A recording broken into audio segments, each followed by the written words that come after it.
Yo, what is going on, guys? Today we're making a video on Labyrinth. Our guild has actually cleared the entire map, so I'm able to do the mini bosses and Tartarus again. I thought I'd make a video on this for a while now. I've had a lot of people always ask me what teams do I run on the mini bosses. So this video is simply going to be me running through, showing you what teams I run on the mini bosses as well as Tartarus.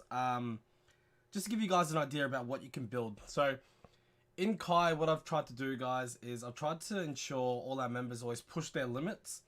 Always try to do the highest difficulty they can, and if they get stuck, ask the right questions. Because there's no point clearing Tartarus unless you're doing hard or hell mode. One, the drops are better at the higher difficulty.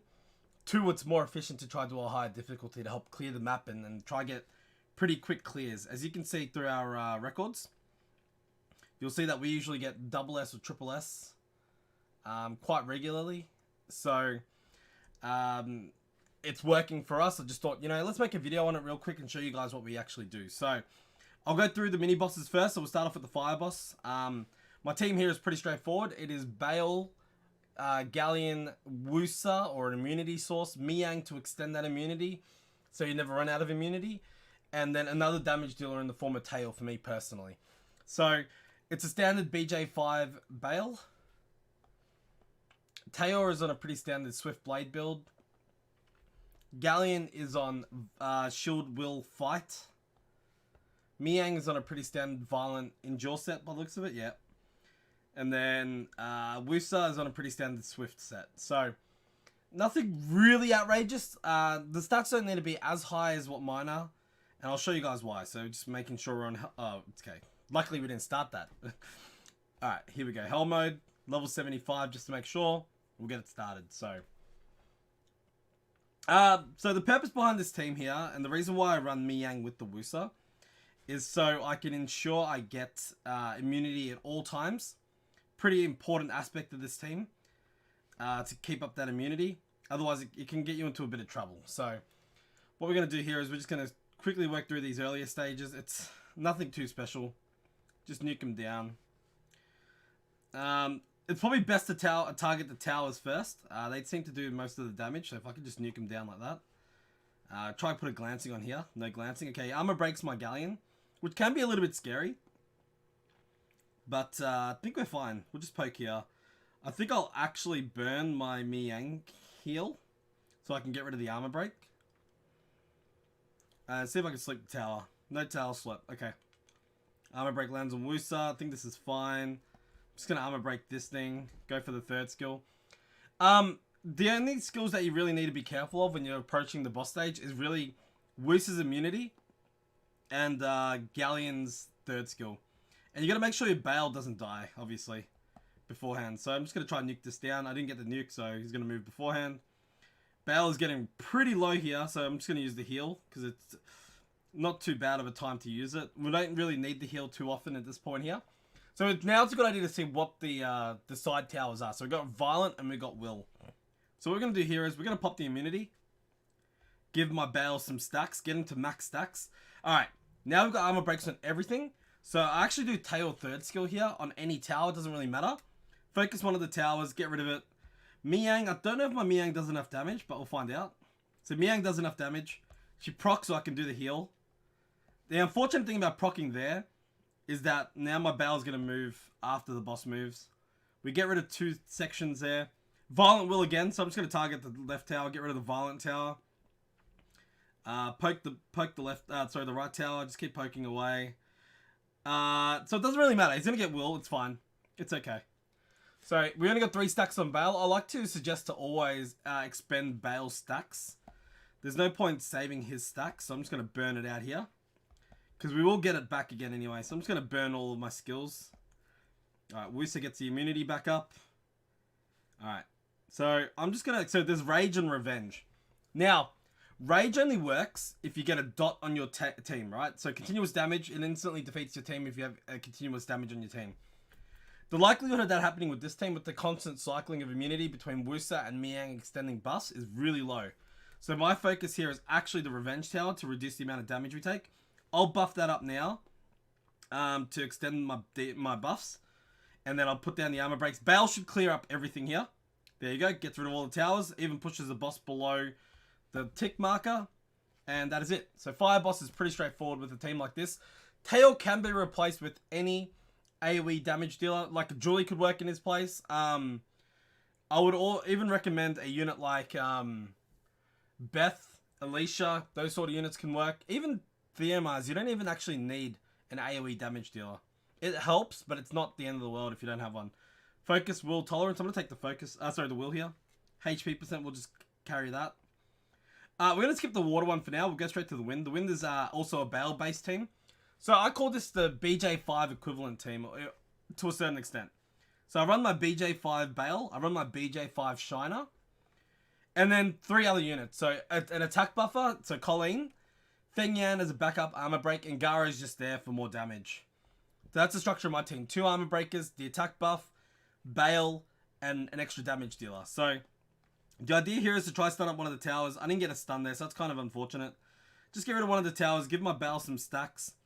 Feng Yan's going to be the main focus here. So just see, he eats all the Minotaurs there. And then Bale should get rid of most of these guys. Alright, finish that off. Finish that off. Okay. Try to get a stun on the tower again. Okay, now this is what we do. We actually attack break this tower.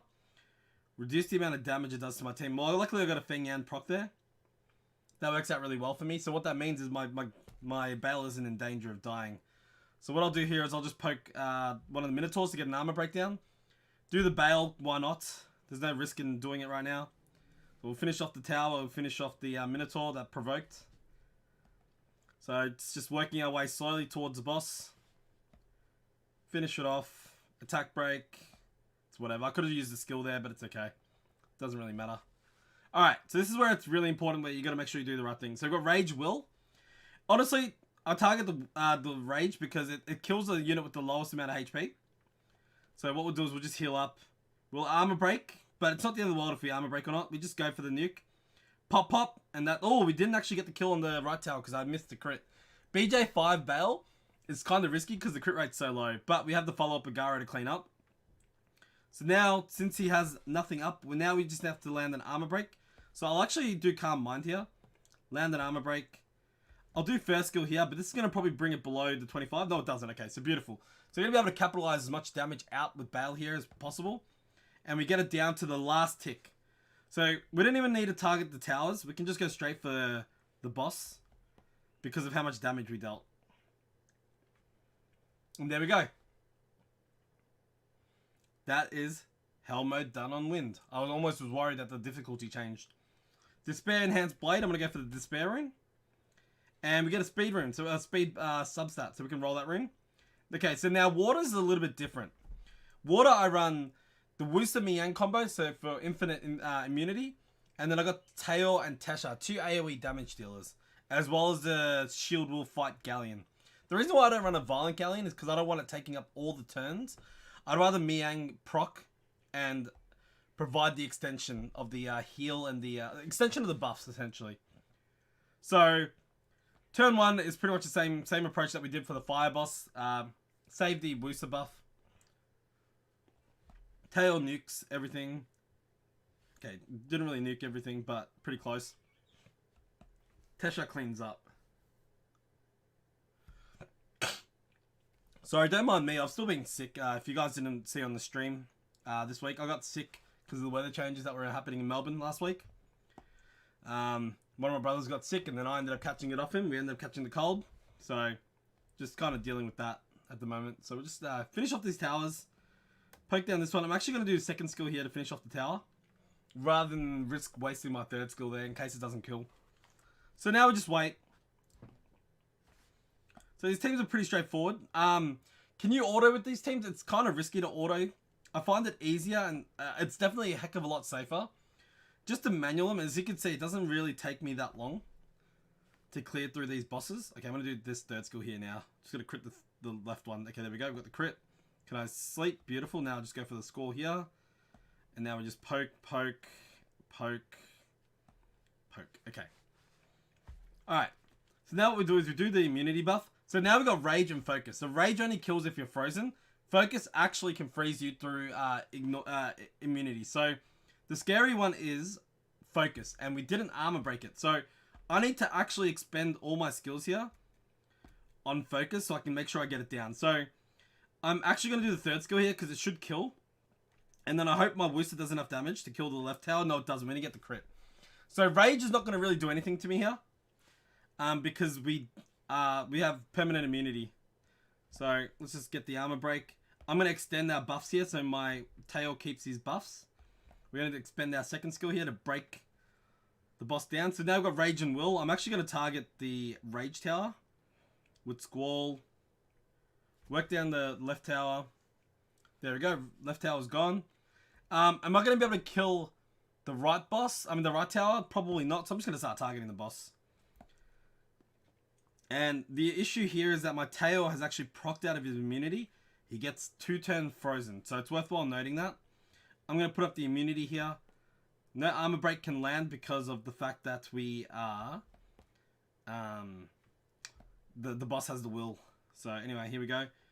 Despair and Will. So we can do this. Mian can actually cleanse. We can Squall that tower. Am I worried about the Despair tower? No, I'm not. So I'm actually going to go for the nuke here. Bring the boss below the 50% marker so it makes it collect the Despair. Now what we do is we just keep working down the boss. Okay, next turn we get immunity. Okay, we just poke. Squall it all the way down. Freezes me up, that's okay. We can go straight for the boss here considering how much HP he has. It's pretty low, so we can just finish him off here. And that is it. That's my teams. Pretty safe in most instances. Usually takes one run, 1 or 2, depending on RNG. It's usually the earlier stages that mess me up. And let's take shield in this instance. Oh, that could have been nice. Almost. Okay. And then the last thing is Tartarus. Okay, on hell mode. This is my team. I can pretty much auto most of the way through. This is what my Ember's ruined like. Violent Guard. Fran is my RTA Fran. Elad is just on a pretty standard Violent Nem build. Darian is a very old school R5 Darian. And Ayunu is Violent Energy Attack, Crit Damage Attack. He's my main damage source. The reason why I run Ayunu instead of Pern is that most people run in this team is because of this passive. Lower cooldowns than Perna's return. So it's 5-turn cooldown here. Versus Perna's 8-turn. Plus he also comes back with extra damage stacks. The attack power also increases by 100% each whenever revived. It can accumulate up to 3 times. So you get 300% more attack power. So we're going to run through here on Tartarus. I'm going to hit auto until we get to a certain point. And yeah, so this team here is pretty safe. This can take a little bit longer, but it can auto most of it. Now, is there a safe 100% auto team? I don't know unless you run two forms of revive. I would say Amana, Elad is probably the best combination of revives because they're AoE revive. So if Elad dies, Amana can revive Elad. If Amana dies, Elad can revive Amana. So the structure of this team is pretty safe. It's got 2 forms of two forms of big heals in the form of Emma. And Fran can be an okay heal size as well. Plus Elad has the AoE revive if needed. So Darian has the damage reduction and the armor break. Fran has first skill attack break. Ayunu actually has pretty decent damage. And he also has a brand on second skill, so he can actually dish out a lot of damage. The reason why this team is a lot safer than a Perna team is that sometimes it's really, on very rare occasions, Elad can actually outdamage Perna. Because if he procs, and due to his speed, he can actually outdamage a Perna. Whereas Ayunu being the same element as Elad, there's a low chance of Elad actually being outdamaged by... Sorry, Ayunu being outdamaged by Elad. So we're just going to let this run through.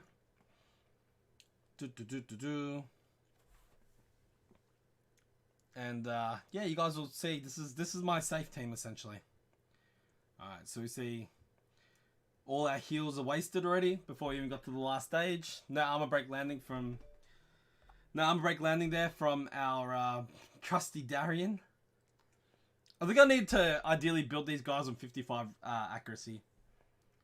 And they'll probably do a little bit more than what they do right now. I think my Emma and my Darian have 100 res. I'll have to double check. I couldn't remember. I'm quite sure Darian does, but I can't remember if my Emma does. But Ideally, with the Emma lead, it should bring everyone to 100 or very close to like very high res. So then you don't get Oblivion or Silence as much by the boss, because the Silence and the Oblivion can be pretty scary to your team. I'm just gonna start manualing this, get this out of the way, so we can move on. Boop boop boop. You'll see his damage is actually pretty nice. So if you got a spare Wind Anubis sitting around, not a bad unit to build, but he does need skill ups to reduce the passive cooldown. If you can't afford the skill ups, then I mean he can still work without it. I think it's just as still just as effective as a Perna, but yeah, longer cooldowns. I'll show you why it's pretty nice to have him on this, because if there's a Rage Tower, so let's see, we've got Rage and the Destroy. So what we're gonna do is we're not gonna buff immunity here. We're gonna actually just attack break. We're gonna use the Emma heal to get us our defense buff and the shield.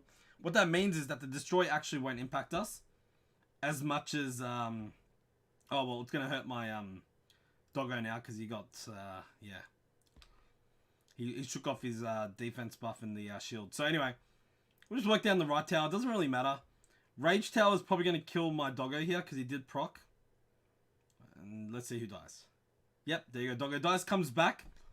His passive kicks in. So he's 3 turns now because he violent procced. And what I'm going to do here is I'm actually going to buff with Fran. That'll heal him up a fair amount. I'll actually heal him again because why not? So now we just keep working down that right tower. We'll land the armor break. So I tuned it to the point where Darian is actually faster than my Ionu. Alright, and we're 1 turn away now from Ionu having his passive back. Versus Perna, who would still be 4 turns away here. So we'll see no Silence, no Oblivion. So we see it's Destroy again. So I'm going to put up the shield, and it's the Rage on the left arm again. So just work our way through. Let's poke him. Destroy isn't going to really do too much to us because we have the buff. Okay, so we attack break there. We'll finish off the right arm here with the Ionu. Yeah, look, we're just gonna have to poke, unfortunately. I think my Ionu's, yeah, he's still dead. But he comes back again because of passive, and now we finish off that right arm. Now he's got 2 stacks, so it's 100% more attack power. Now the concern of killing the tower there is because it may cause him to die, but he's still alive. So what we're gonna do is we're just gonna focus down the other arm. I'm actually gonna do the second skill here. We proc, so that's okay. I had the Elad backup heal as well, so it didn't really matter. The immunity, honestly, in this case, doesn't really matter too much at this position. I like to save the immunity as much as possible for the what's it called? For the violence or the head to move. So we'll just keep working this out. It's always imperative to try keep the attack break up as much as possible. Reduces the damage by 70%, so it's worth it. Okay. Attack break is actually very, very important. So now we see Despair on the left arm. So the best way to avoid being stunned up is timing your immunity. So I'm just going to wait it out. I'm not going to heal here. I'm just going to attack break, reduce the damage.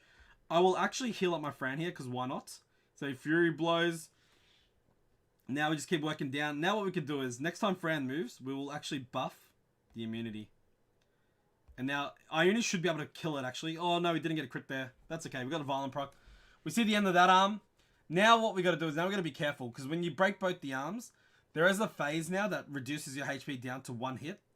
So you need to be careful. It's timing the big collapse. So we can see that that's moving next. So we're not going to use any heals at this point. We just wait. We just keep attacking the boss. We didn't land the armor break there, which is kind of unfortunate. We have Ionu's passive again, so that's pretty good to know. Alright, so it lowers my Elad's HP. I'm going to actually heal up Elad because he's my main form of support here. I'm actually going to heal up my Emma there. Poke. Keep getting these debuffs up on the boss. The glancing is pretty big as well as the attack break. Rage goes through, which means my Ionu is probably dead. Yep, and then he comes back alive. Boss shakes off all the debuffs, and now we just work down. It's the Rage head now, so it's worthwhile noting. We actually don't... Oh, do we heal? Yeah, we'll heal here, because it's probably a safe point to heal. Get the armor break. We're going to get a hit without an attack break on the boss, so it's going to deal a decent amount of damage on us. We're going to go for the attack break. Did not land. So now what we're going to do is we're going to heal the doggo with the Elad. Now I'm actually going to use slash waves with Darian because I want the attack break on the boss. Just to ensure, even if he missed, then I would have had my Fran as backup. But you just want to make sure you have the attack break. It's a bit more important at this point than it is to have the armor break on the boss. Anyway, we're going to go for the brand. We got a nice proc here that gives us our passive again. And now the boss does a big collapse. Now we can use both our heals if we need to be able to get back up to 100%. So let's armor break. Beautiful. I'm going to heal up Darian. Okay, we violent proc there. I don't really like violent procs there from Elad. Ideally, I would have had my Elad not on violent in this team. Anyway, so that's going to be the end of my doggo. And we are not so... Oh, actually, he's got his passive again. Did all the procs. So we're just going to try and get the brand down. We actually do land the brand. Now we get the armor break. And now we attack break the boss. Nope, but we get a proc and we do get the attack break. We also get another nice violent. I'll heal up the doggo here. Because I think he's more more of a chance to die from the boss than my Emma is. Due to the elemental advantage that Emma has right now. So we'll just keep focusing down the boss. We didn't extend the defense break to 2 turns, so it's still on 1 turn. But the idea is to save your heals up until the big collapse point. So you'll see now it's up to big collapse, so now we just keep poking away. He's not going to kill a target off this turn, so we can just keep poking. And then, so it reduces Ioni's HP and Emma's HP. Emma doesn't have the heal yet, so it's kind of scary. So what we'll do is we'll actually heal up Emma. And we will do Fran's third. And we will actually just extend the attack break. So Doggo is probably dead here. Yes, he is. And he doesn't come back this time. So what we're going to do is just going to poke. Revive with Elad. Heal up Elad here. Attack break. Nope, we're going to heal up Fran now. And we're just going to poke the boss. So we only got glancing on him. Now we get the attack break down. May as well put the branding up. Now we've got the Doggo's passive again. And this is like all over Red Rover. So now we just finish the boss. Didn't get the armor break, so we can't actually finish him next hit. Big collapse is next turn. So to play it safe, I'm not going to use any of my heals. Okay, we're just going to work him down. No armor break again. Darian needs more accuracy. Anyway, reduces my Emma and my Ioni's HP. Let's just use up all our heals. And finish off. And that is it. That's my teams, guys. Pretty safe teams. Haven't really had any issues with these in the past. I can use this team here if the red boss is down and if there's only the yellow and blue bosses up. But it takes a very long time because they've got more HP and more defense. It just takes a very, very long time. But it can do that as well. So I'm going to take Nemesis Rune here. Flat. Okay, that kind of hurts the soul a little bit. We're going to sell this on stream. Well, in a YouTube video. But yeah, guys, I hope you guys enjoyed this video. If you guys have any comments or any questions about changes you can make to the team, you know, let us know what your options are that you run as well. If you like this video, hit that like button. Subscribe to my channel if you want to see more of this content moving forward. Otherwise, I'll see you guys next time. Take care and goodbye.